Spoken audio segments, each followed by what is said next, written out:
But just know, Zebo is where it's at. Yes, sir. Welcome back to the Last Minute Podcast. On the right, got Zebo G. What's that? And on my left week, got a very special guest. What's up? Tymain Robbins. Yes, sir. And we back, episode 167 of the most consistent podcast in the Carolinas. Oh, man. That's we got to fix that. We got to get the sounds right. What's going on, though? How everybody feeling? It's another Sunday, man. It's another Sunday. Another busy week. No, for real. What is it, October? October. Dang. 2024 getting up out of here. It's quick, man. But you know, I always like October because that's the beginning of the last quarter. It's last quarter. Yep. I feel like you got to ball out for real. First time. Yeah. So, I know everybody would do that. But shout out to our sponsors, MAMACITAS Food Truck and LIBATIONS Mobile Bar. Make sure you get your tacos, get your drinks. It's good to be back. We had to take, we didn't get to record last week due to the storm. Well, not the storm. Due to the hurricane. And dang, that was really crazy. Yeah, we was out of power till Tuesday. Yeah, 5 days. So Yeah. it was rough. It was rough. That was out rough. Here. I got very humbled. Yeah. Very humbled. I was just in Charlotte. I just left. I got very humbled. I feel that. Them cold showers were different. Yeah, them cold showers a little rough. That was different. But I'm glad to be back and everything good. We're gonna go ahead and get started. I ain't gonna hold you. So we're gonna go over what we've been listening to this past week, and then we're gonna get into our interview. I can kick it off first. So this past week, I've been listening to Rome Street's new project. Hard. Yeah, hard. Very. I've been listening to Concrete Boys, It's Us Volume 1. Of course, been listening to some Larry June. I ran Baby Talk 5, the baby. Very good project. Very good project. I ran Across the Tracks, Bodie James. Ran a little bit of If You're Reading This, It's Too Late, Drake. Classic. Oh, yeah, for sure. Very, very much so. Yeah, definitely. Actually ran a little bit of Dark Lane demo tapes as well. Great project. I ran Rich Homie Quan's new project, RIP to him. It's I don't want to say it's actually good. It's good. It's a good project. Pretty lengthy. It's like 35 Yeah, it's songs. 35 songs. Yeah, that's a lot of tracks. But RIP to him for sure. Yeah, RIP a legend. It's good music though. And I want to say I ran Tommy Richmond's Coyote project. I didn't catch that one yet. I respect the sound. I really do. I can't see myself going back to it, but I can definitely see songs of this being played in movies and some like film. It's definitely that type of sound. Like sync placements. Yeah, he definitely gonna get something with this project. He's running on Twitter saying album of the year, but yeah. Yeah, I listened to it. I don't think it's album of the year. No. Had some good albums this year. For sure. And then the last project I listened to was The Baby, How the Fuck Is This a Mixtape? Solid project. Solid return from the Baby. Yeah, solid project. Yeah. He did a great interview with Breakfast Club and Sway. Yeah. Very solid. But that's all I've been listening to this past week. Tanner? So Leon Thomas had me in a chokehold. Damn, I still gotta listen to that shit. Mutt, that album is insane. Definitely one of my favorite projects came out this year so far. I said it early that Sir or Tim's had R&B album of the year. You did say that. Leon Thomas album is ridiculous. I'm sure. Yeah, his album is insane. All right. I did run How the Fuck Is This a Mixtape, The Baby. Like I said, solid project. Good to see The Baby back. Yeah, kind of in the, I don't know. He kind of like disappeared from the spotlight. No, he did. After his whole Rolling Loud situation. So it's good to see him back doing radio interviews, all that kind of stuff. So shout out to Baby. I did listen to Rome Street's new project, Hatton Garden Hold Up. Just some real New York shit. That shit is hard. Yeah, some real New York shit. Still listening to Lil Tecca, Plan A. Shit is hard. Mixtape Pluto, Future. Alligator Bites Never Healed, Doechii. That album. I said I'd run that. I heard that like 2 weeks ago. Yeah. That's I still gotta run that. It's pretty good. Yeah, Doechii's album is crazy. Who else? Still listening to Money Long's album, Revenge. That project's hard. What else I listen to? Ransom Hove. Gotta always listen to some Hove. I listen to Black Album, Man, Reasonable Doubt. Classics. And then I ran some Tymain Robbins. So I listened to Fashionably Late and Thanks in Advance because I wanted to be prepared for the interview. So Word. Appreciate that. went and ran the discography. And then we'll get into the project coming up. But that's really about it for me. Yeah. All right. And for myself, Yes, sir. I listened to Hove, Magna Carta, Holy Grail. Ooh. Okay. Nice. I felt like I just wanted to run it back one extra time to catch things that I might have missed like a few years ago. So I ran that. And did you? I think I found some songs that I enjoyed now that I didn't enjoy in the past. Yeah, I can feel that. For sure. Fact. I ran some Saba. I listened to, was it Care For Me? I ran that full project. And then I listened to a bunch of myself. Like As you should. As you should. unreleased records. Yeah. So All the stuff in the vault. all the stuff in the vault, I run that all the time. So I probably listen to myself more than anyone anybody. else. Yeah. Okay. But from a project perspective, that's like all I listened to this past week. Okay. Nothing wrong with that. Nothing wrong with that. Solid listens from everybody this past week. I don't know what's dropping this month. Is there any projects dropping this month? Like, At the top of my head, I don't can't know think of any that's coming out. Like big projects anyway. and I ain't about to look it up either. But okay, cool. Good listens. Let's dive into the interview. Let's go ahead and get this joint started. Sir. So, my dog, where were you born first of all? 'Cause I don't even know. Yeah. Where do you think I'm from? I did my research. I know where you from. I'm gonna say New York. It's funny. And the reason why I ask is everyone thinks I'm from New York, but I'm actually from like 3 hours away from Charlotte. So I'm from a small town called Bolton, like 30 minutes outside of Wilmington. But everyone thinks I'm from New York. Someone asked me yesterday, I was like, hey, are you from Philly or Baltimore? I'm Oh wow. like, nah, I'm from here. You think that's because of the sound of the music? You think that's kind of what drives it? I think so. Yeah. I think it's because like how I rap and then also how I dress. Yeah. That's fair. Yeah, that's fair. Yeah, I mean, New York fitted. Yeah, can't go wrong with it. But okay, just so as a kid growing up, were you an outside kid, inside kid, music head, sports? How are we looking? Yeah, I was definitely an outside kid, but still inside at the same time. So I say I had a very healthy balance. But music head, absolutely. So I was born when my parents were young. My mom was 19, my dad was 18. And so they were still kids themselves. And them being the kids that they were, they still listened to relevant urban music. My dad was a heavy Jay-Z fan, and he was very passionate about hip hop. I had an uncle who's 5 years younger than my mom, so he was 15 when I was born. Wow. And he made music. Yeah. So I just grew up immersed into hip hop itself. It was like inevitable. Yeah. You didn't have a choice. Yeah, they have a choice. Okay, cool. So just growing up, let's say around middle school years, are we still outside, inside? Are we in band, chorus? Yeah, so I was in band in 6th grade and I quit it. Okay, why is that? I played the trumpet and I just did not like it. Yeah. Did not like it. Right. But definitely still inside, outside. I'm from the country. All I do is four-wheelers, dirt bikes. Yeah. That was our thing. And also just playing basketball, baseball until I quit that. I quit baseball at a young age because I like basketball more. Oh yeah, I love basketball. But yeah, still the same. But I want to say probably middle school is when music started to become more serious for me. It's like I realized, not even just me, but everyone else realized, okay, this kid is really nice. Yeah. Okay, Let's put him so in the studio. you've been writing before middle school. Or was this around middle school? Yeah, I started writing at 4 years old. Wow. Yeah, so I was digging through your Instagram and you had some flashback videos, and there's videos of you like rapping at like 7 years old. Yeah. Like you performed at, I guess, your elementary school talent show. Yep. And That's it. so it was just from the beginning. It was from the destined. beginning. It was destined to be music. Yeah, I was in the studio at 9. So Wow. That's insane. Wow. Now was this your uncle's studio where he was going, or was this just something solely separate? Uncle Studio. So my dad and my uncle, they owned a club. So they were like very big in the club scene where we're from. And my uncle built a studio in the club. So I was 9 in the club. Yo, But in that's the like some studio, Bow in the Wow back, shit. You was in the back. That's some Bow Wow shit. Nah, that's dope.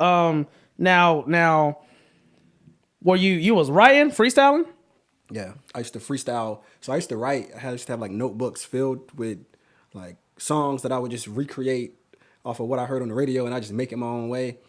But if you put me in the studio, I would just freestyle because I didn't have the capacity to remember everything that I wrote down. So I was freestyling everything. That's so crazy. I'm such a for someone that can freestyle. I think that's like one of the purest gifts because Yeah, I mean that's just, like raw hip hop talent. That's just like the base of it. So for you to be that young, like Wow. So at that age, like, what were some of your influences wise? Like, who? Because of course you were just listening to everything that your pops and your uncle was listening to. Yeah. So like, who were some of their influences, and who really instilled the early hip hop like image on you? I think, like, growing up, I listened to a lot of DMX, a lot of Nas, of course Lil Wayne, with like Fireman when he was coming out. Yeah. But whenever I turned 9 is when I started to appreciate music more for myself. And I bought my first project, which was Jay-Z Kingdom Come. Okay. To me, honestly, no disrespect, but I think that's probably Jay-Z's, one of his worst projects. Yeah, for sure. But I loved it. Like, Yeah. I loved everything about it. And so at 9 is when I started to discover music for myself. Like, oh, I'm listening to Hove. Okay, let me go on LimeWire and find out what I want to download on LimeWire. Yeah. But yeah, 9 years old was probably the age where it's like, okay, outside of just what my parents put me on to, let me dive into what fits me. Yeah. And Kanye West was hot, right? Drake started popping in like 08, so I was heavy on Drake too. So yeah, I'll say that. Yeah, so like listening to your music, I hear a lot of the Hove. Like there's Definitely. a lot of the Hove influence. A lot of Cole influence as well. I'm assuming Yeah. you're a big Cole fan. Absolutely. Just being from the Carolinas, everybody's a big Cole fan. A lot of Drake, but just like the lyricists of the game, like Nas, and just people that really like take the craft of writing serious. serious, Yes. right? So like as far as records that you've put out and stuff, I'm assuming that's all written, rehearsed. You know, you're not going in and punching in. Like you just can't make records take. like that. Yeah. I'm a one take. Really? Yeah, See, that's a talent too. Like one taking something just seems. I mean, you know, I don't record music or anything, but it just seems like that's a skill. Like I feel like not everybody can do that. But I can just tell based off like your freestyle videos, like you'll post on Instagram and whatnot, like. You can rap and like there's just no problem. You know, it's just it seems very effortless. It is. Yeah, like that. Yeah, like what a flex. Well, it's so practice, right? Like you put your hours in. I think you said that on Fashionably Late. Like you said a line similar to like this is way more than 10,000 hours. Yeah, and then, like and it's something I say all the time. It's like it took over 10,000 hours to make it look effortless. Yeah. Right. That's why it's easy, because when I write, I can memorize it quick. Practice breath control, so I know exactly how it's gonna come out when I'm in the studio. And so my goal when I record is to do it in one take. Yeah. Like if I don't get it in one take, I'm irritated. Really? So are you the type of artist where like if you mess up in the middle of that take, do you it like again. you just all right, we're doing the whole thing again. Whole thing. Yeah. That's feel so that. dope. I feel that. That's dope. So as far as like taking music seriously and really like, all right, when am I gonna start like putting actual records together and stuff like that? When did your mind frame changes into like, oh, I can actually do this, or was it just always there? I think so. My uncle, he had went to prison for a short time when I was maybe 12, and So that's around middle school. yeah, it was Right, in middle okay, school, okay. and he was the one who was like, putting me in the studio and stuff. And during that time, it was maybe like 8 months, but I got extremely nice with my penmanship, and so he would call me on the phone and be like, hey, spit a verse for me, and I'll rap. He's like, this kid like 12, this kid 13. And so I'll be rapping for the people that's in the prison. Wow. And he was like, yo, like spit that verse again. And he'll put someone on the phone and I'll rap the verse. But whenever he came home, he started to invest more into me to start creating a project. So I've been taking music serious since maybe 13. Probably put out my first mixtape. Yeah. Passing it out around. Yeah, school. that's insane. What was Back the in name of that? CD era? Oh, what was the name of that? I can't even think of the name. I don't even remember the name, but I know I gave it out as it was a 5-song mixtape, and I passed it out as a CD invitation. Well, birthday invitations. Oh, And so I Wow. passed it out. Sick. And like you could open it up, and it had the directions to my party. So wow. Yeah. That was that creative. was- yeah, that's dope. Yeah, that's dope. So the marketing mind's always been Right. there. That's dope. But, you can do that like to this day. Like that's hard. No, that would be super dope.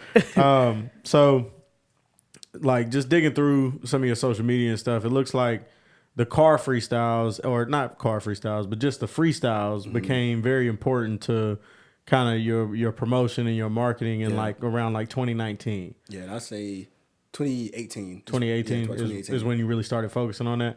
So what kind of like drove you to that? Because of course we've seen a lot we've seen a lot of people do that, right? A lot of people do I give the credit to Wayne for really jumping on like the industry beat remixes. Yeah.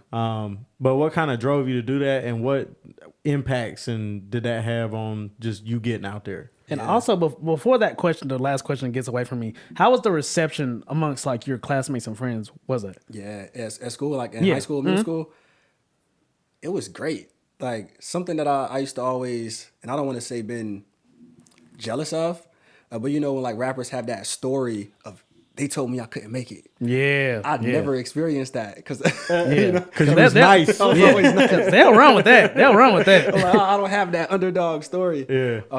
In that particular way, but yeah, the reception was always great. Like I would sell CDs, they would buy them. Like, here's I got $5 for you, Tymain. So the reception was always strong. And when I got to college, is where I started to like blossom, and we could talk about that. Right. Yeah, definitely. Okay. But being in college is where I started to become more confident because okay, now this is a slightly broader audience, 100%. and they're still vibing with it. Right. Where'd you go to school? Greensboro, University of North Carolina, Greensboro. Okay. Gotcha. So now because he didn't answer the other question, I just wanted to piggyback on that. You was asking about the car freestyles. yeah, about the car freestyle. So I guess what years were you in college? Because I kind of want to keep the story linear. for Let's facts, just work facts. there. Yeah, so 2014 to 2018 Okay. was college. Hey, same. Yeah, and what started me to do the car freestyles is I dropped a project in 2018 called Don't Trip, There's More For You. And it had a ton of momentum during school. Yeah. Great feedback. Everybody was buying my t-shirts, streaming the project. And it was really the first time where I've experienced, I guess, having like fans. Yeah. I was like, oh, wow, I really got fans. I really got supporters who spend money with me. Yeah. And I wanted to find a way to keep it going because Don't Trip, There's More For You, in my eyes, is a classic. It's a cohesive project from start to finish. There's a theme, and it stays on track with that theme throughout the entire project. And I like making music that lasts, and I know it takes time to do so. So like, what can I do to still feed people while I'm working on a project that means a lot to me? I was like, car freestyles. Okay. And that's what kicked it off. So what was like going back to some of your older videos? Like the reception seemed insane. It was right, for like the time, from the beginning. Yeah, it was like I think about that often because I feel the reception was even bigger than what it is now, and this was 4 or 5 years ago.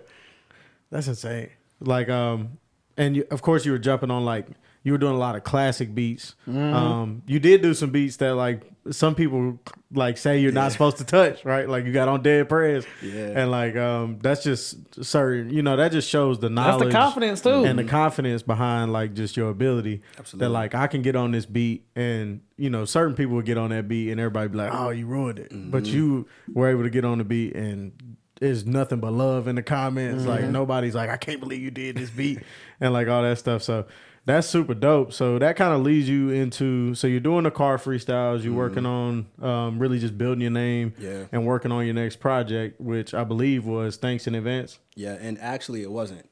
So the project that I was working on is the one I'm about to drop now. Wow. Okay. And why is that? Because that seems because it's a true, I say, detailed story from start to finish. So it's very vulnerable. Me having to think about trauma. Right? What does my past look like? What does my current state look like? What do I want my future to look like? Or what is my future going to be when I get there? Yeah. And so I really wanted to take my time with it to make sure it's as impactful as it can be. And Thanks in Advance was like a filler. Gotcha. And so I think the first track on Thanks in Advance was supposed to be on like the project I'm about to drop now. Yeah. But I'm like, oh man, it's so good. I just need to put it out. So Thanks in Advance was a filler, and Fast and Delayed was a filler, right? Right. So I'm assuming that's why you kind of just did the EPs. And this whole time you've been working on the What If It All Works Out. wow. Yeah. That's dope. That's dope. Yeah. That's so like sick. during that process, how did you choose how did you choose which songs were going on those two EPs and which ones you saved for What If It All Works Out? Yeah. So the first one, it's like I always had this idea of What If It All Works Out, but it was a different name. So I went through a ton of different name changes and also the type of story that I wanted to tell. So choosing the songs, I guess I could start with Fashionably Late because it was easier. I was about to drop another filler project. Gotcha. And it was going to be called When the Rain Comes. And it was a lot of good music, but I just wasn't feeling it. I was like, oh man, I'm not feeling it all of a sudden. And so Fashionably Late was like all new songs that I wrote in the span of 3 months. Yeah. And I'm like, while I'm in this mode, let me just put it out, because when you hold on to music as an artist, sometimes you start to hate it. Yeah, you listen to it too much, you ruin it for yourself. Yeah. Ruin it. Facts. And so I'm like, okay, let me just put this out while all these songs are hot, they fresh. I just recorded them. And so I put them together quickly. Gotcha. Right? But Thanks in Advance was a different process. And really I was rushing because COVID had just hit. And so it kind of ruined my plans. I couldn't get into studios because they shut down. And so I'm like, all right, what songs do I have that sound together nicely Yeah. that I could put out for people to vibe to? Got you. So it's really just like let's feed the people kind of project. Same thing for Fashionably Late. And then, so the What If It All Works Out, are you considering that your debut project? Or is that, or is it still just like? I'd actually say yes. Yeah? Because my record, Don't Trip, There's More For You, I just called it a project. I never called it an album or anything like that. I'm like, hey, this is just a project. But this one, over the past few days, I've been thinking of it as an album. Gotcha. This is a classic. This is really good music, and it should be treated as an album. So overall, that's probably taking you, what, 5 years to make? 5 years. Somewhere around there.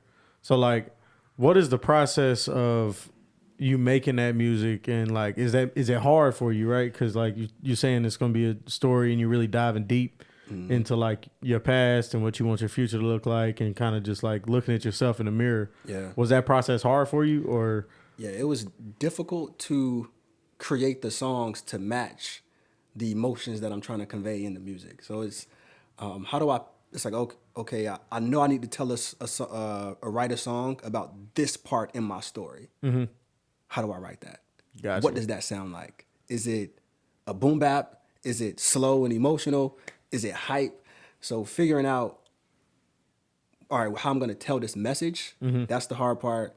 And also deciding what parts of my story do I want to tell also is an extremely difficult part. Gotcha. Because everything has to make sense in unison. Yep. And as far as actually putting the music together, right? So when you're in the studio, kind of what does your process look like? Yeah, that was my next question. Are you in there by yourself? Are you in there with you and some of your friends, kind of helping you pull the music together? Is it just you and the engineer? Yeah, for the most part, just me and the engineer. Okay. And then I'll have those moments where I feel more social, and I'll invite a few people, but I'll never have a packed studio at all. Yeah. I don't like a lot of talking. I'm very strict.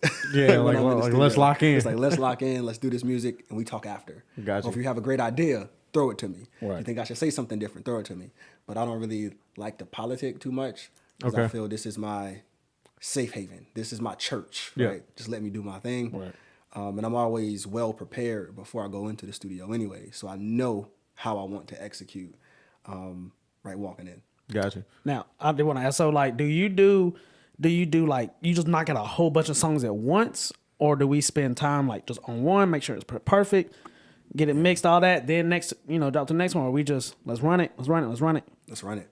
Okay. Yeah, let's run it. One take. Yeah. So, Right. Because I would imagine you can get a lot of songs done, especially if you want taking everything. Yeah, I get a lot of stuff done. So I like to go to the studio with at least 4 songs ready. Okay. That's a good number. So I can just execute flawlessly, and I'll get them all mixed in the same session because I work so fast. Yeah, that's crazy. I know engineers love that. Oh yeah, I'm easy to They're work like, with. yes. Right. I don't have to punch him in 37 times. Have you ever had any bad stories with a studio or anything? I haven't. No bad experiences? No bad. No bad experiences. I've been to quite a few studios, but studios that I work with a lot. When I was coming up, it's a studio in Wilmington called Studio 1515. Great experience with the engineer over there, Jay Reese. He was phenomenal. He watched me grow up from 12 years old until now. Right? Wow. I don't Yeah. record with him anymore, but all my early projects in high school, he engineered. He those. watched you develop. Watched me develop. Yeah. And then I moved to Greensboro and I recorded at Livewire Studios with Brian Staples. Phenomenal experience. He recorded my entire Don't Trip, There's More For You project. Gotcha. Moved to Charlotte, right, shortly after that. Recorded at Black Pearl Studios, which is now Safe and Sound, with D. Hurl. He recorded the entire Thanks in Advance project. Yeah. And now I go to GAT 3 Studios. where Gotcha. Right. I think I found my engineer. Right. Yeah. This is my guy. We've been locked in for 4 years. Yeah, maybe. see, that's a lot of artists don't understand the importance of that, of like finding your engineer, like building that chemistry with somebody, because like the artist and the engineer are making music together. Yep. Like it's not like a one-sided thing where you just show up and rap and then he does what he does. Like it needs to be a collaborative process in order to get the kind of music that you make. Yeah. To be honest, so like I can tell that relationship's there with really all the engineers you've worked with. Yeah, yeah. And always. and also, how often are you recording? Man, it depends. Right? Oh. Sometimes I won't touch a studio for like 2 months. Okay, yeah, you just know? go through them dry spells. Yeah, I go through those spells, and I like to write and record when I feel called to do it. I don't like to force anything. Yeah, you're not forcing it. So I think my music is always good, right? In my most humble opinion, it's always good because it's always coming from a pure space. It's like I'm not forcing any music. So when I walk in the booth, I got something to say. Yeah, Right, It's right. inspired. Every single time, yeah. Yeah. So what do you look for? What do you look for as far as like inspiration goes? Like what outlets do you go to draw inspiration if you are in one of those dry spells? Yeah, usually how I feel. I think my emotions play a big role in my inspiration, especially if I haven't written for a long time. It's like, why haven't I written for a long time? Then I ask myself questions like, what's going on mentally? What's bothered you? And those give me things to write about, whether it's a line, whether it's a few sentences. And then once I feel like I have a particular topic to go off of based off a feeling or something that I remember happening, I'll listen to an artist that I might be inspired by in the moment. So recently I listened to Saba, right, his full project, Care For Me, and I love the storytelling. And I love the topics that he was talking about while he was telling those stories. And I'm like, okay, how can I take my story, right, and bring that same emotion into it? So, okay, now I got an idea of how to let this out, right, in my own way. Speaking of storytelling, how important do you think storytelling just is in the genre of hip hop? And like, how much of the storytelling do you think that you bring into your music? Yeah, I think storytelling is key. I think songs, right, a lot of people don't even know this, but a lot of our favorite songs revolve around someone telling a story. Correct. And so that's the way for an artist to connect with their audience, because they want to feel something. Right. Whether they know it or not. Some people like to turn up, but the music that lasts or the music is the music that's felt. And so my entire, like, that's what I build my, I guess, music off of, right? My brand off of is, okay, how can I tell something, right, vicariously, or something that I've experienced that you might have experienced, so you can relate, you can feel, and know you can get through, right, whatever it is that you're going through, because, hey, I did it. Yeah, but that's what turns you into a generational artist. I mean, we've seen it time and time again, like the Kendricks, the Nas. Like Nas is one of the greatest storytellers ever, and that's why he's able to build this. I mean, Nas won his first Grammy at like 40. Right. Yep. Right. You know what I'm saying? Which So, is like, crazy. Which is insane. insane. I mean, it's Yeah. kind of disrespectful, That's Grammys, insane. but it'll be all right. Right. But yeah, I mean, like without that storytelling ability, I don't think there acts like the Nas's and the Kendricks and Coles and even Drake. Like, I don't think you have that 20-year run, that 30-year run without being able to connect to people through storytelling. So I think that's a big part of your music because I do think you're a really great storyteller. Like just listening through these projects, it's like, okay, he really crafts these. You really craft your songs, and you can tell. But I do want to go through some big moments that I've seen for you, like as far as just being a hip hop head. Like I believe in 2022 you ended up opening up for Rakim. I did. Yeah, that's crazy. Yeah, so how was that experience? Right. Man, it was surreal. Yeah. Because, I mean, Rakim, right? He's hailed as the God Speaking MC. speaking of storytellers. You know, right? Yes, correct. He's hailed as the God MC. Definitely. And it's also crazy because something that I never knew until it's like early 20s was like he never cursed in his music. I don't curse in my music, right? I say the N-word here and there, but I pride myself on not having a filler word. So right, like my vocabulary is like top tier because I don't rely on that. Yeah. But that's something that he doesn't, you know, he doesn't curse either. But being able to open up for him, like, was crazy.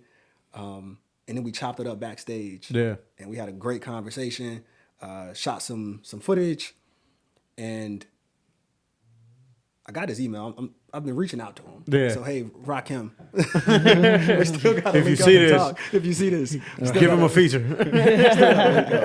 But yeah, it was just crazy, right? To know that, okay, this is one of the pioneers of what I do. Yeah.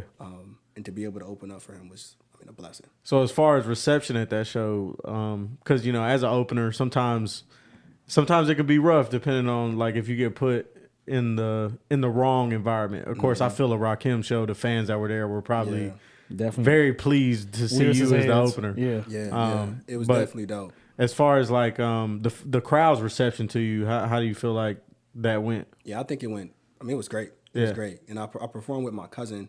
He's a R&B singer. His name's Ian Davis, and so he like came out 1st. Was performing, singing, and already getting them right vibing, Warmed up, right, yeah, warmed yeah. up because.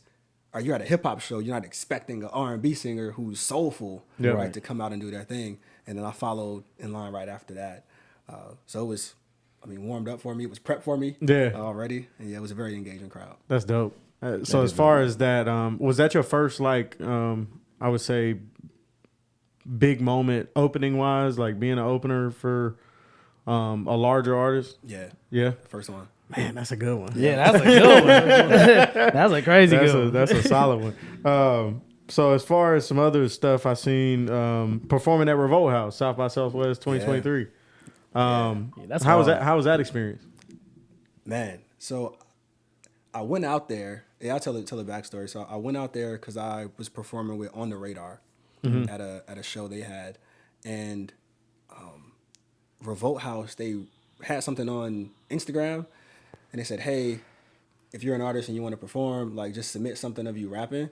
So I just recorded the video and like just freestyle rap to like dead. It was my Dead President's freestyle. Gotcha. Oh, I wow. rapped to that and I sent it to them. They gotta get that one. Yeah. And it was like, hey, you've been accepted. Like, you're performing tomorrow. Oh, Easy. And I'm like, wow, what if I wasn't here? No, for real. What? That's crazy. Yeah, so I was just already in town. And I mean, it was a great show. Like, Yeah.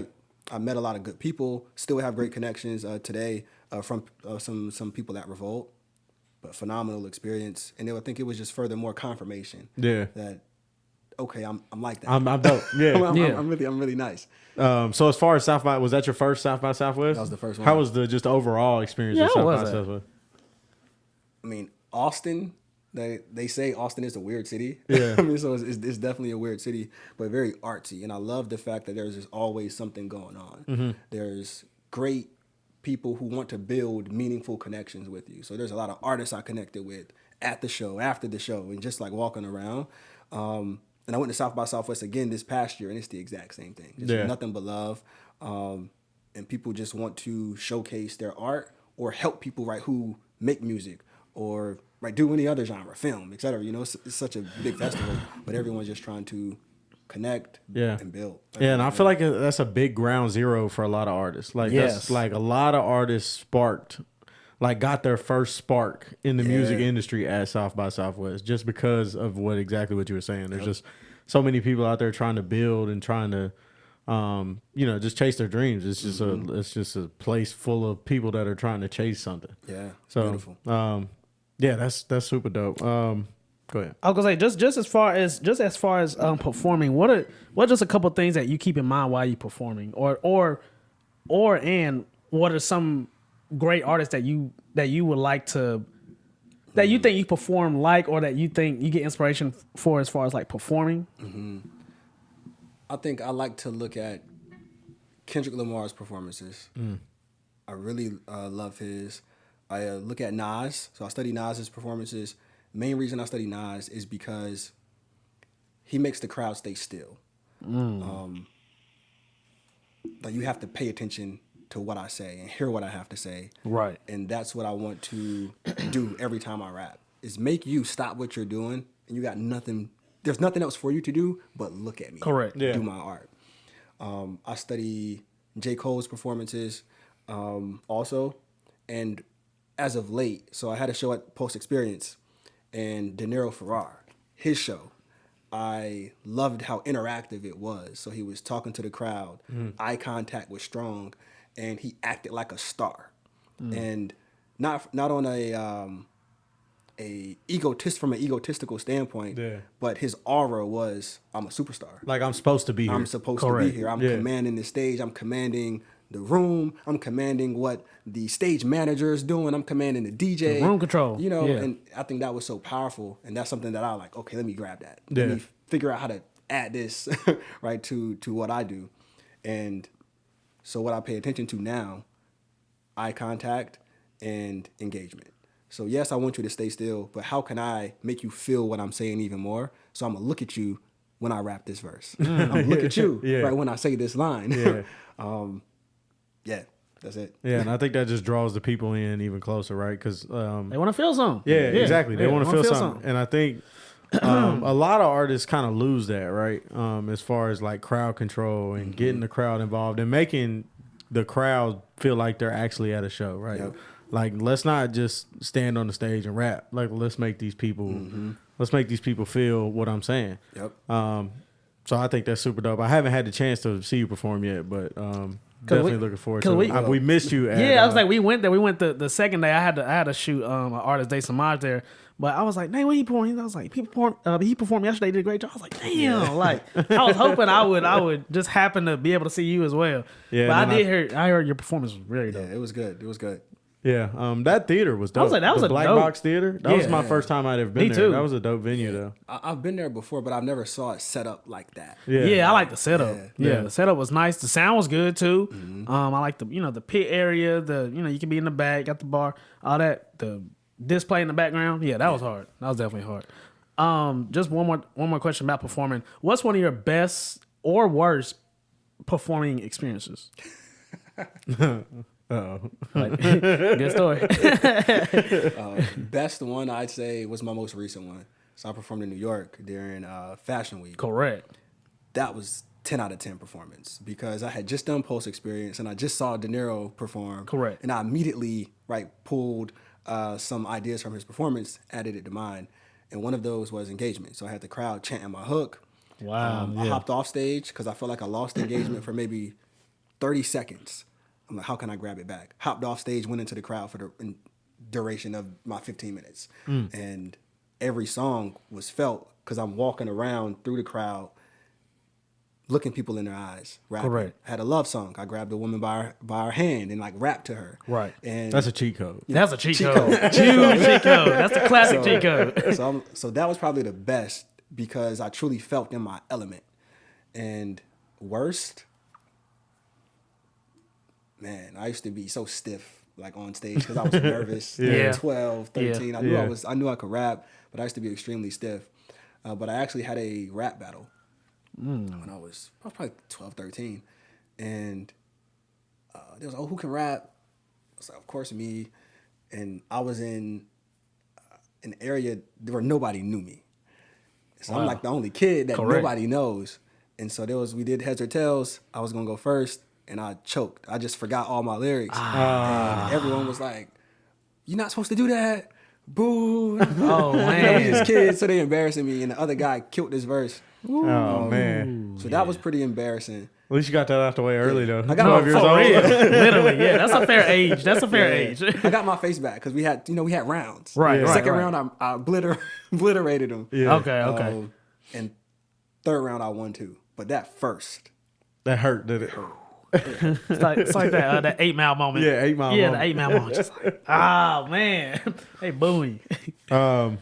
So diving into some of the projects, so I see that just looking at the way you promote these albums, it seems like rollouts are somewhat important to you, and you kind of put a lot of effort into the rollouts of your projects. Well, what do you think the importance of a rollout is for certain projects? Especially now. Yeah, I think is extremely important because it's an opportunity for you to captivate people before they even hear the music. Yeah. Right? So it's how do you get them excited? You have to have a rollout. Unless you're Drake or Jake, you're a big artist, you can't just drop. Yeah. And I think one, opportunity for new fans, and then how do you get your current fans excited about what you do? And think outside the box. What's different? What hasn't anybody done before? Yeah. That's what I like to think about. Yeah. Whenever I do a rollout, especially my last rollout, I was like, how can I just make it Super different? creative. Yeah, very creative. The listening experience in the Correct. Rolls Royce. Yeah. That was genius. That was. I've never seen anybody do that. It really reminded me of kind of the Elliott Wilson car test. He does stuff like that, but that's not. That's more like an interview that Elliott Wilson is doing with the artist. Just to invite fans to come. Hey, come get in this Rolls Royce. Let's listen to my project. You tell me what you think. That's dope. Super dope idea. That's so dope. Yeah, and I think stuff like that should be praised by artists because like that just shows you care about your music, and it really makes fans buy into it too. Like man, he just had me in a Rolls Royce. I gotta go listen to this album. I had people hopping those. It's my first time in a Rolls Royce. It's mine too. One thing I always said was like you can make something important as you want it to be. Yeah. You can make it a big deal if you want it to be, or it's just something. So, you're going this far to make this important. I'm gonna think just as a consumer, this gotta be like mad important. So I'm gonna just easily be more, tuned in with what's going on. So yes, doing it like that. Like this gotta be important. This gotta be like a big moment. So I want to be a part of it for sure. Yeah, no.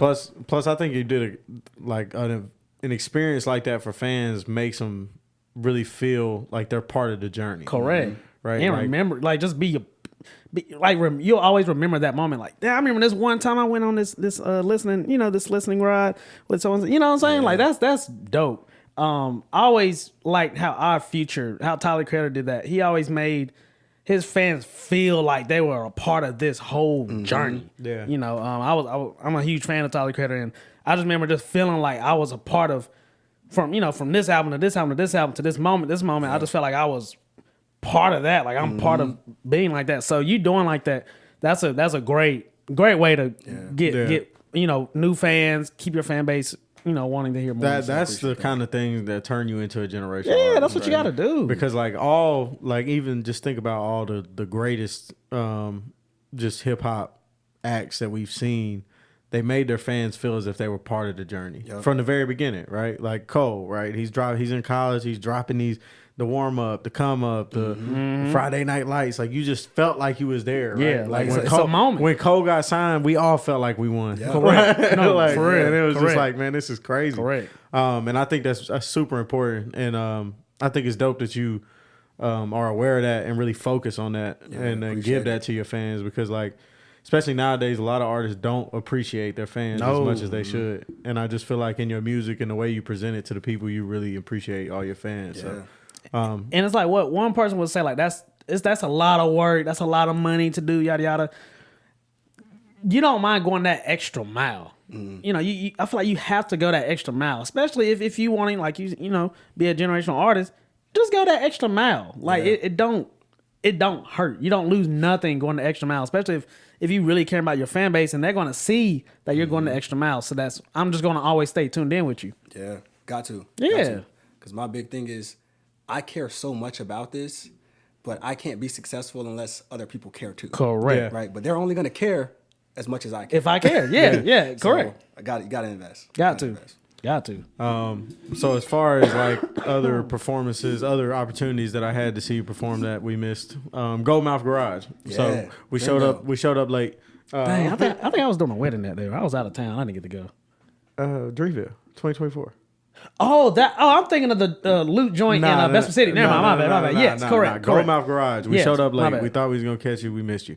Of course we did. And we was trying to see. I'm like, bro, this is our chance. We gotta see him on the stage. Yeah. Of course we missed him. Of course, why wouldn't we? But as far as like just being from the Carolinas and getting to perform at Gold Mouth Garage, how was that experience? Man, Yeah, that's dope. I think that was a very surreal moment. especially like the way it happened. I'll give a backstory on that one at a later date. But it happened so organically, right, for me to get the opportunity to perform like on stage. Yeah. And it was just, hey, you want to rap? I'm like, yeah. And it just happened. Yeah. Wow. I got the last performance slide. Oh, I had wow. my name in big letters on the flyer. And it was based off a organic interaction, right, with someone that works at Dreamville.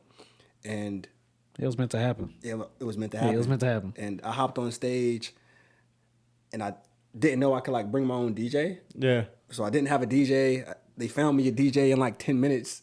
And I just Wow. rapped. Just put it together. We just put it together. Play the song. We had no chemistry. And they just turned the song on. Yeah. Right. Run it.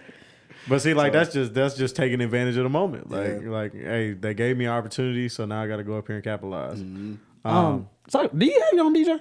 Like now? Yes, I do. Okay. Cool. Very important. Yes, very important. Yeah. Yes, Yeah. I'm a DJ myself, and I have a lot of chemistry with a few artists on Tanner's roster, and the DJ artist chemistry, just like the engineer and the artist, like is so important. You can make a show go from a 6 to a 10 just off of that chemistry. Just as far as the DJ knowing the words, when to stop, when to y'all talking back and forth, how he spins.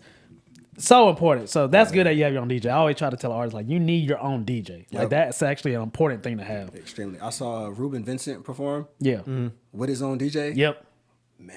Yeah. Yeah. Crazy. Yeah. Exactly. Yeah, Something so simple. Just you need your own DJ. Y'all need to run it, in the garage. I need to run it, however you need to build that chemistry. So I know your music. You know what I like, what I dislike. I know how you spin, yada yada. So that's good. Yes. I love a good DJ artist chemistry. If I see that on the stage, I'm tuned in just off of that. Like, okay, they're tuned in, they're connected. Yep. So that's good. That's good. So as far as so of course Goldmouth Garage, that was in April of this year. Yeah. So as far as the fourth quarter of 2024, what's the plan? Yeah, what's up? We here now. Yeah, we are here. And I mean, project's done as of last week. Yep. Yeah, as Sick. of last week, it's 100% finalized. All right. And now the rollout begins. Now the All rollout right. begins. Rollout begins. And it's going to be a lot. It's going to be a doper rollout, right? I want it to be more in depth. I want it to be longer. I want it to be felt so much more because I want to bring visuals. Because I think this is a project that I care a lot more about. Not that Fast and Be Late wasn't important, but this is the 5-year one. Right? Yeah. This is a lot of time, effort, pain, right, that went into this. Yeah. So it's gonna be crazy. We're gonna still bring back an experience like the Rolls Royce. Yeah. So it's something that's interactive. But tomorrow, so I mean, what's today? Yeah, this going to drop tomorrow, actually. Yes. Oh, it is. Yeah, this gonna drop tomorrow. So tomorrow, I'm actually going to University of North Carolina at Greensboro, my alma mater, and I'm playing a project for students in the hip hop class. I used to be in. So I used to go to Great that full hip-hop circle class. moment. And then I'm going to North Carolina Central on Tuesday to their hip hop class.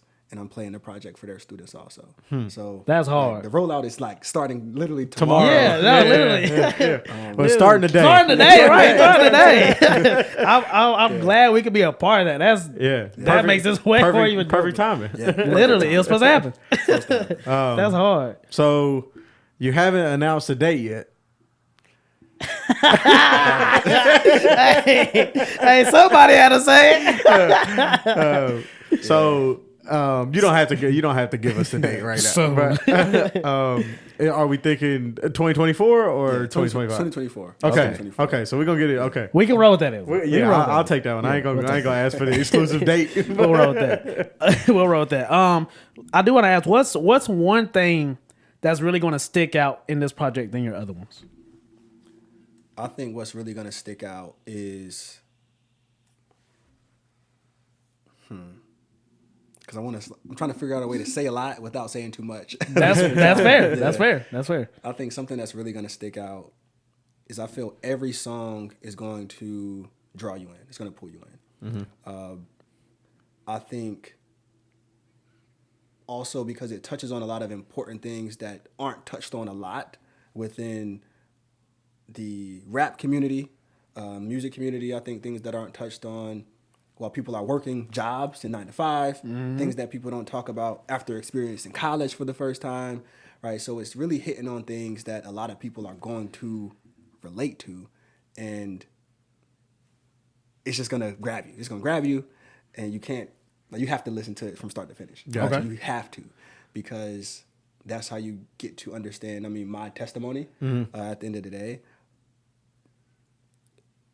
and really, I mean, understand the story. It's like a movie, so That's really, tight. really understand the story. I'm excited. So finalizing the album last week, was that like a relief? Relief. Oh, Like man. it's finally done? It's finally done. Yeah. Finally, finish line. And as an artist, there's always something, right? Oh man, I should have did this. Yeah. Oh man, that one snare don't sound right. You know the ones there. Oh, I should have did an ad lib on song 5. I'm just letting go of all of it. I was like, Yeah. it's done. Yes. It's done.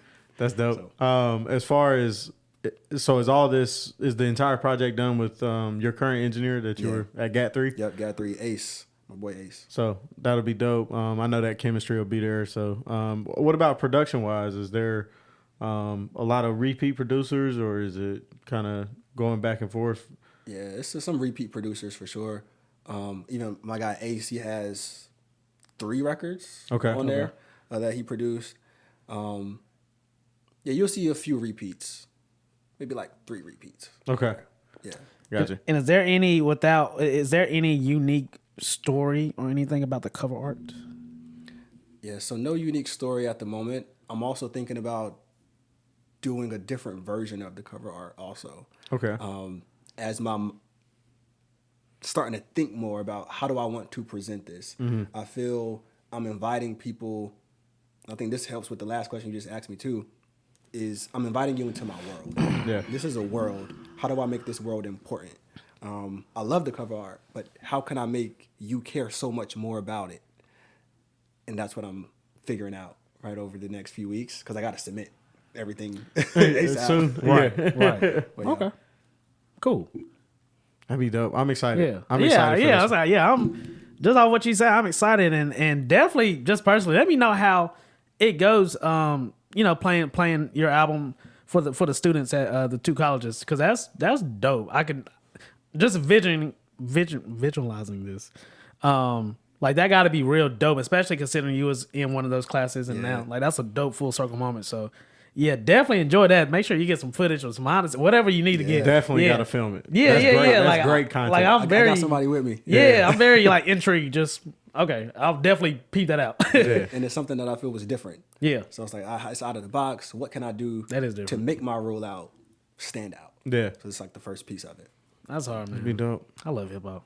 Yeah, I know, right? Yeah. This shit's dope. love hip-hop. When somebody takes their time with it, it shows. And Correct. I'm super excited to hear the project. I'm really interested same. to see what you were able to put together for us over these past 5 years. Is there anything like that you would classify as like experimental on the project? Like maybe outside your box? Yeah. that you would- Something just very unexpected. On this one, Yeah. maybe. Okay. There might be one. I'm still second guessing if I'm adding it or not. It's a banger, right? It's a Okay. banger. Yeah. But I'm trying to figure out if it fits with the story. The project ain't done, y'all. right. It's like 99.98. It's like 99.98%. Correct. Okay. like, so should still I- 0.2% He's gonna left. change 5 records before he upload that to the project. Right. So there was 12 tracks. Now there's 20 in the span of one day. What was crazy is I had like 25 songs. I'm like, Oh, I got yeah. 25 songs. These are all the ones that I think could be on the project. Yeah. Okay. And I cut it down. I cut it down to 12. Now it's Ooh. at 14. Okay. But it might be 13 if I take that one out. Okay. Me and Ted, I always said 12 is like the 12 perfect is the perfect number. But I like that 12 to 15 range. Yes. Like Just, that's when you get in classic mode. yeah, we just That don't need 12 to be. 15. Classic. This is Yeah. a classic. We don't need to be in the 20s. Nah. Not right now. Not right now. But yeah, man, I'm excited. I hope everything goes exactly how you planned it. No, facts. Thank you. Thank Is there any and we'll wrap it up here in a little bit. Well, in a few. But is there any artist that just a dream artist that you would just love to collaborate with? That you haven't yet. I would love to collaborate with Pharrell. I think because he's probably an artist and producer, right, who can push me more outside of my comfort zone to make a beautiful record. Like me just thinking about what he did with Kendrick Lamar, all right? Right? Kendrick Lamar had that record for a long time. Right. It was like, hey, when you gonna write to this? And when he finally did, they created a beautiful song that's gonna last for generations. Oh, you that's know? definitely gonna last. So I think Pharrell is someone I would love to work with. I think Alicia Keys. I think I'll make great music with Alicia Keys. Yeah. That'd be beautiful. Yeah. Get Alicia on the hook. Yes, that'd be beautiful. That'd be beautiful. But okay, word. Is there anything that we did not ask or we didn't touch about that you would like to mention? Keep God first. There it is. Amen. Hey, No, there it is. amen. Amen. On this beautiful Sunday. Yep. Amen. But bruh, thank you for coming. I'm glad that we can be a part of the rollout. We made this happen. On accident. No, yeah, literally. I'm glad that we can finally talk to you. Like I said, before the camera cut on, you've been on our list like maybe the top of the year, maybe last year. Yeah. It's been a minute. Yeah, It's you've been been a on the minute. list for a minute. It's been a minute. I remember just talking to you like, we got to get you on the pod. Like Yeah. I don't know when, but we got to get you on that pod. And I'm finally glad that day is here. And it's been a great conversation, just learning about you, learning about your past, and like we said, we're definitely excited for the album. We will be listening to it. It's like that. We will definitely give you we'll give you an honest review too. Me and Tanner, very honest, Yeah. very honest. Oh, I'm gonna let you know. Oh, So, 100%. Yeah, 100%. I'm gonna give you my feedback. 100%. But yeah, I'm definitely excited for it. Like I said, I hope I have no everything doubts. you got planned for it goes exactly the way you have it planned. Right, So, right. Thank you, man. That's and not- congratulations on finishing. Yes, Right, sir. hey, Because yes, sir. 5 years, I know it was that was a good feeling. That's a long good. time. 5 years, a long time ago. Yeah. Close the chapter. Correct. Well, almost. We at 99.98%. We almost there. But Got that .02 left. no, literally. But I'm glad you got to come. There is one last little segment that we do on the podcast for our interviewers is we call it last minute questions. So for the next minute, we're gonna spit out very random questions. All right. That's not written, just at the top of our head. Some music related, maybe some not. And we just need you to answer them as fast as you can. All right, let's do it. All right. All Let right, me get my. get the timer out. So usually what turns to a minute, it might be a minute and a half. But we're gonna try to. I try to keep it in a minute. You got your question? Yeah. I got Yeah, one okay. I ask everybody. Okay. All right. Here we go. You ready? Yeah, let's All do right, it. three. You going first? Yeah, I'll go first. All right. 3, 2, 1. What do you get on your burger? Lettuce, tomato, cheese, ketchup, mayo, chili, maybe. Ooh, okay. Dream place to live. New York. What's Skyrise. Oh yes. What's one of the worst cities you've been to?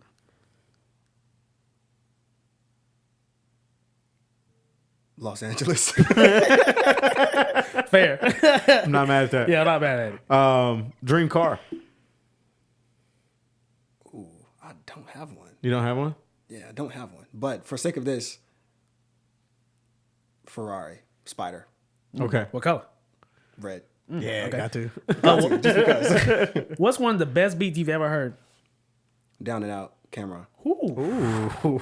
I didn't see that come. Okay. Favorite album from this year so far? Outside of your own. Right. What came out? Yeah, that's a tough question off the top. Off the top? What's one of your favorite albums? Reasonable Doubt, Jay-Z. Okay. Okay. And then one more question from both of us. Could be done past a minute. If you could have a shoe collab, what company would you collab with and why? Nike. One, because I feel... Why not? He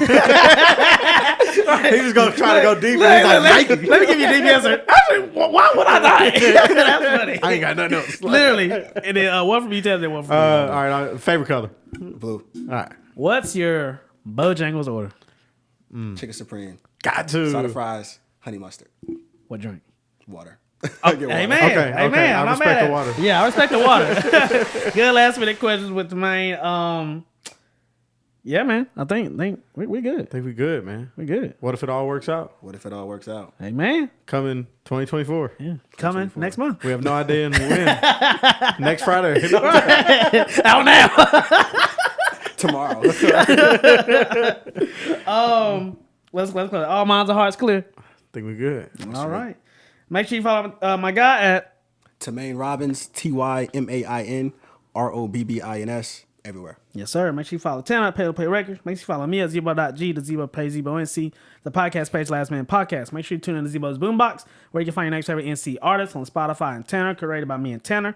Shout Shout out to our sponsors, MAMACITAS Food Truck, LIBATIONS Mobile Bar. Make sure you get your tacos and get your drinks. And wherever you are, as long as the music is good, make sure you're supporting the artists. Make sure you're running their music videos. Let them know what songs is good on their album. Spend money with them. There we go. No, facts. Yeah. And I actually meant to say earlier, whenever you were saying, back when you were selling CDs and people were buying them, I feel like when people are willing to buy your product, they see the potential in you. Because you don't, money is like, that's a real thing. And you don't just spend money on, well, some people spend money just on stupid junk. Yeah. But especially at that age, money is very tight, like you have $20 for the week. So for them, for your classmates to do that, like that has to say something to spend money on music that early. Yep. But whenever the album drops, which might be out now, make sure you're streaming that. Make sure you're downloading. Definitely let him know what songs are the best. Let him know everything, and just support your locals. Support your locals. And thank you for coming. Like I said, Yeah, thanks for appreciate coming. it, man. Yes. It's a pleasure, man. Dope Yes, interview. yes. Excited for the album. Can't wait. So we have a beat loaded and not just We know you just been finished this album you've been working on for 5 years, but if you could give us a quick 16. If I did have it, could you? Yeah, I could. Okay. All right, we're not gonna do that to Right. you. Always We stay don't rap on the last He's minute always podcast. say all right, last words. What if it all works out? Coming soon. It's a special project. I hope you enjoy it. You will enjoy it. Oh, there we go. So- Yes, sir. Fashionably late. Possibly out now. We out. But just know, Zebo is where it's at. Oh, Zebo TV, North Carolina. Yeah.